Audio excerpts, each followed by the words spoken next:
Are we all good? Rolling, yeah. Rolling there, Roisin. And we're away. Cool. How's it going? Hello, Sheamus. How are you? Fantastic. Are you well? I'm doing great. We're here, obviously, to talk about Teenage Mutant Ninja Turtles Out of the Shadows. Yeah. In which you play Rocksteady. That's right. Now, I'm going to start off with a very important question. Sure. When it was, the cartoon back in the 90s, and it was obviously, I know you're a big fan of the show as well, because I was a massive fan of the show. But you can always tell a lot about the person based on which turtle they kind of felt they were the closest to. So which one were you? I definitely was Michelangelo. I never. I absolutely would have guessed Michelangelo. You think so? Yeah. I think it's just a carefree type of attitude that he has. And also, to go back to what your question was about, like being a fan of the cartoon, like growing up, like I don't think there was any kid who didn't know what Teenage Mutant Ninja Turtles was, and nobody who didn't follow the show or watch the cartoon, And that's why I think this movie is so great, because there was a time when the originals came out, and I kind of been talking about the originals a lot, but when they brought Tokar and Razor out for the Secret of the Use, I know all my friends were just gutted, because they wanted to associate the movie with the cartoon. Yeah. And I think the great thing about this movie now is the fact is that it does. I mean, you got Krang, you got Casey Jones in there, you got Baxter, and then you have Rocksteady and Bebop, myself and Gary. So it's great.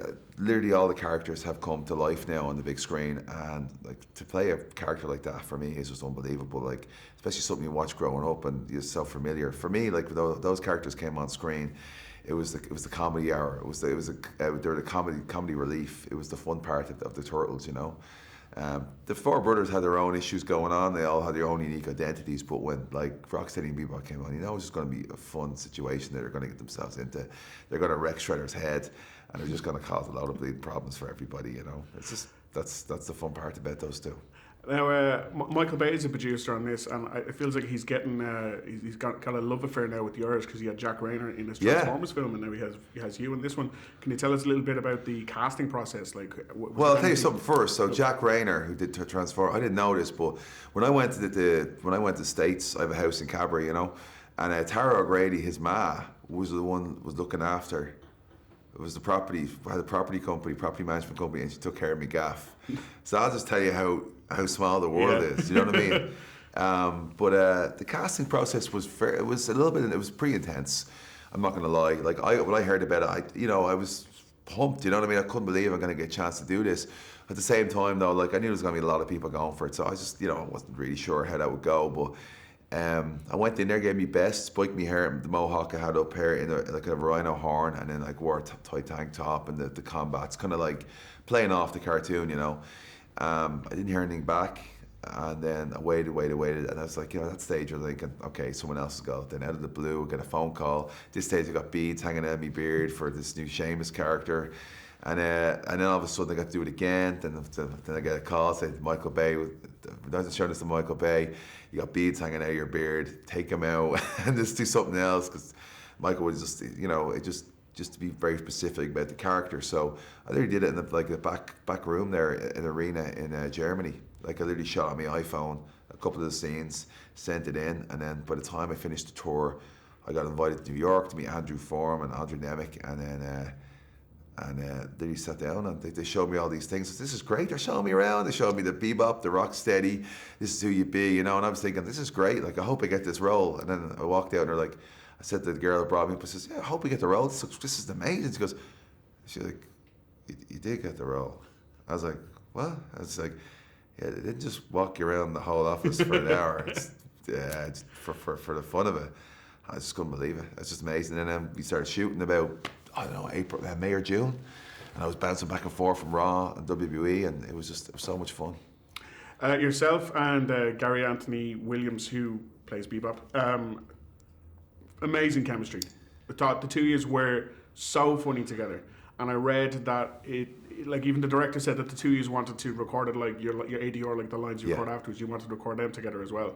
Yeah. Like, was that just like an instantaneous chemistry the two of you had, or? Oh man, it was great. That was one thing I was concerned about. Like, not concerned, but like a lot of things I was concerned about. Big, like the movie, this size, and you know, not really having that movie background and coming into it like it's a new environment for me. But yeah, like I just hit it off right away. And it's funny you say that. Like I didn't even think about that. You know what I mean? I was just thinking like me and Gary are just, you know, we're getting on great and all. But everybody's coming and seeing it, like they just talk about it, because that wasn't. They gave us the lines, right, and they're like, okay, this is what you do. And then Gary is so funny, you know what I mean? And we bouncing off each other, slacking each other all the time. And then we just go, okay, try what you want. And we're like, try what we want. And that's where I was like, whoa, what's this? And then Gary would say something, and I'd say something back, and then we'd be slagging and having a laugh. And literally, there was a serious bromance going on between me and him. It was mad. Like it was actually, like since then I've stayed at his house in LA. You know what I mean? With him and his family.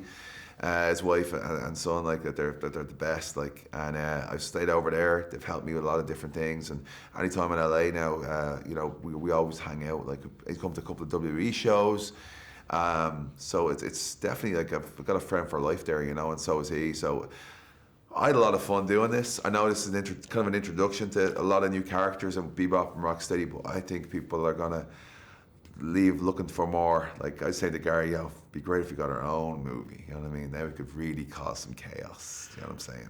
And just a little bit outside of Teenage Mutant Ninja Turtles, obviously, if you're a fan of them, there's a dearth of brilliant cartoons from the 80s and 90s. Brilliant, yeah. You probably remember. Tons of them. Like, is there one that you would love to see turned into a movie that hasn't been turned into a movie yet that you'd like to be a part of?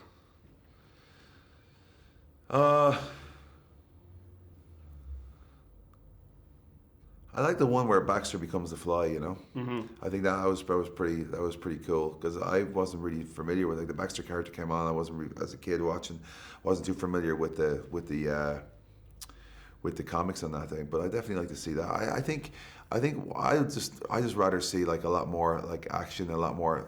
There's no like a real confrontation between Rocksteady and Bebop on the Turtles. That's what I'd like to see. Yeah, I'd like to see a real big standoff, a big fight, because they're the only ones who can really stand up to them. You know what I mean? Because you know, it's two of them, it's four of the Turtles, and it's chaos. They may not be the smartest two in the world, but they're definitely the hardest hitting, especially Rocksteady. Absolutely. Seamus, thank you so much. No, thank you. Thanks, buddy. Appreciate it. Have a good day with the rest of them.